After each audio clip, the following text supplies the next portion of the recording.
गाना सुनना। जनाब रसूलुल्लाह सल्लल्लाहु अलैहि वसल्लम ने फ़रमाया कि गाने का सुनना दिल में निफाक को ऐसे उगाता है जैसे पानी खेती को उगाता है।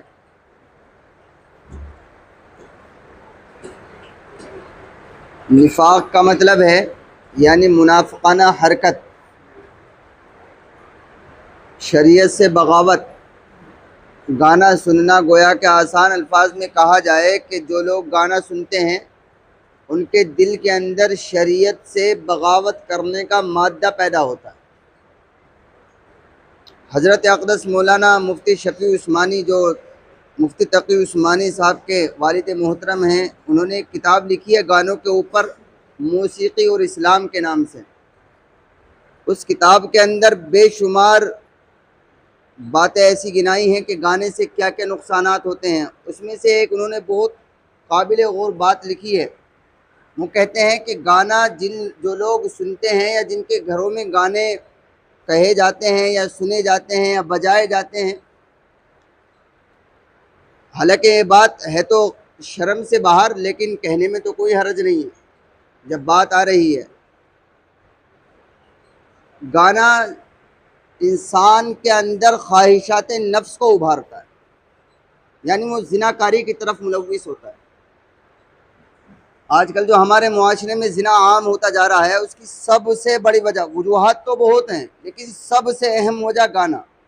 जाहिर है गाने में क्या होता है, बहुत से लोग कहते हैं, वो मुझे याद आता है, मैं उस वक्त मुरादाबाद में रहता था एक जगह, तो एक मुसलमान ही थे हमारे मुरादाबाद में। मुरादाबाद से 50 किलोमीटर आगे चांदखेड़ी गांव पड़ता है।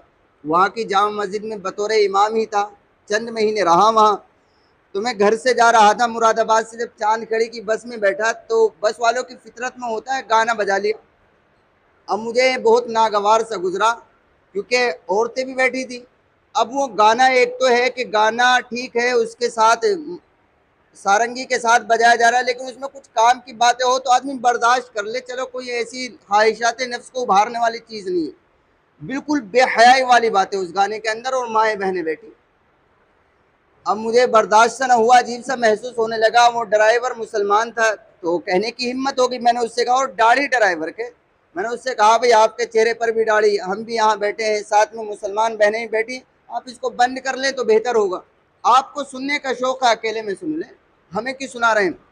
बहरहाल ड्राइवर साहब ने तो बेचारों ने हया की, उन्होंने कहा कि ठीक है, बंद कर लिया। लेकिन एक साहब जो मेरी सीट पर बैठे हुए, बरेलवी, मैं नाम ले रहा हूँ वो बात को वाजे करने के लिए, बरेलवी मसलक से ताल्लुक उनका था, दाढ़ी इतनी बड़ी, बिल्कुल सफेद रीछ।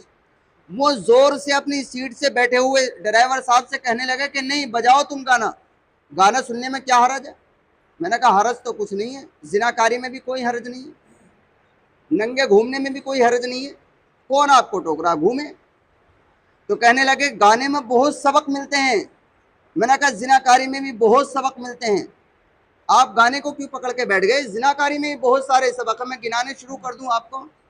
तो मुझसे बहस करने लगे और बहस करते करते मसलकी बहस पर आ गए, देवबंदी बरेलवी वाली पर। मैं खामोश हो गया क्योंकि कुरान का हुक्म है कि जब किसी जाहिल से पाला पड़े, वो इज़ा खातबहुमुल जाहिलून क़ालू सलामा, कुरान की आयत है 23वें पारे में, तो फिर सलाम करके खामोशी अख्तियार कर लो, अपना पाला झाड़ लो।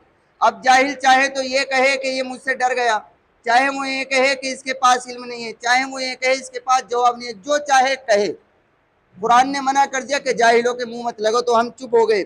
यहाँ मैं बताना चाह रहा हूँ कि कुछ लोग ये समझ कर कि गाने में बहुत सारी काम की बातें होती है सुनते हैं। याद रखिएगा, गाने में चाहे कितनी ही काम की बातें हों, फिर भी गाना सुनना हराम है तो हराम। जिस चीज़ के लिए जनाब रसूलुल्लाह सल्लल्लाहु अलैहि वसल्लम ने मना कर दिया वो हराम है। एक फ़िरका उभर रहा है यूट्यूब पर बहुत है, जावेद गामदी। दूसरा फ़िरका है गोहर शाही, ये यूट्यूब पर मौजूद है, अभी जिंदा है पाकिस्तान में। ये लोग कुरानी आयात पढ़ पढ़ कर गाना सुनने को जायज़ करार देते हैं। मैं इसलिए नाम ले रहा हूँ, नौजवान तबका हमारा सुनता है, बहुत सारे बुजुर्ग जो मोबाइल चलाते हैं वो भी इनकी आड़ में। तो याद रखिएगा, ये वाहिद ऐसे दो लोग हैं जो 1400 साल के बाद में कुरान की आयात से इस्तिदलाल करके गाना सुनने को जायज़ करार दे रहे हैं। 1400 साल के बाद ये बहुत बड़े मुहद्दिस पैदा हुए हैं। इनसे पहले जितने उलमा गुजरे हैं वो सब गए गुजरे थे। बहरहाल ये बातें हमें अच्छी तरह याद रखनी चाहिए कि गाना जिस तरह निफाक को पैदा करता है इंसान के अंदर, इसी तरह नफसानी ख्वाहिशात को उभारता है और आदमी जज्बात पर कंट्रोल नहीं रख पाता, फिर जिनाकारी की तरफ मुलविस होता है। तो जो लोग ये चाहते हैं, इसी वजह से हमारी बेटियां, हमारी माएँ बिगड़ रही हैं इस वक्त, क्योंकि गाने की फुल छूट है। पूरे पूरे दिन जब काम नहीं है, सुबह का नाश्ता बनाकर गानों में और फौज प्रोग्राम देख रही हैं, ड्रामे देख रही हैं। उसकी वजह से उनके दिल के अंदर ख्वाहिशात भी उभर रही हैं और जिनाकारी की तरफ मुलविस हो रही हैं। और निफाक, तो झूठ बोलने की आदत तो अल्लाह की पनाह है, इतनी पैदा हो रही है। बच्चे बच्चे में झूठ बोलने की आदत है। इसलिए हमें गानों से अपने आप को बचाना चाहिए। यहाँ एक बात की और वजाहत है कि सिर्फ गाने ही सुनना गुनाह नहीं है, कव्वाली का सुनना भी गुनाह है। बाज लोग ये समझते हैं जी कव्वाली में तो अल्लाह और उसके रसूल का और बड़ी बड़ी काम की बातें होती हैं। कितनी ही काम की बातें हों, असल बात कव्वाली की नहीं है। कव्वाली के साथ में जो गीत लगा होता है वो सारंगी, उसकी असल बात है। अल्लाह के नबी ने सारंगी को मना कर दिया, संगीत को। और जब अल्लाह के नबी ने संगीत को हराम करार दे दिया, अब नबी का नाम ही संगीत के नाम साथ लिया जाए तो ये तो नबी के नाम की भी बेहुरमती हुई। उलमा ने लिखा है गाना सुनने में सिंगल गुनाह है, कव्वाली सुनने में डबल गुनाह है। तो कव्वाली से हमें बदर्जे ओला बचना चाहिए। अल्लाह ताला हम सबको अमल की तौफीक अता फरमाए।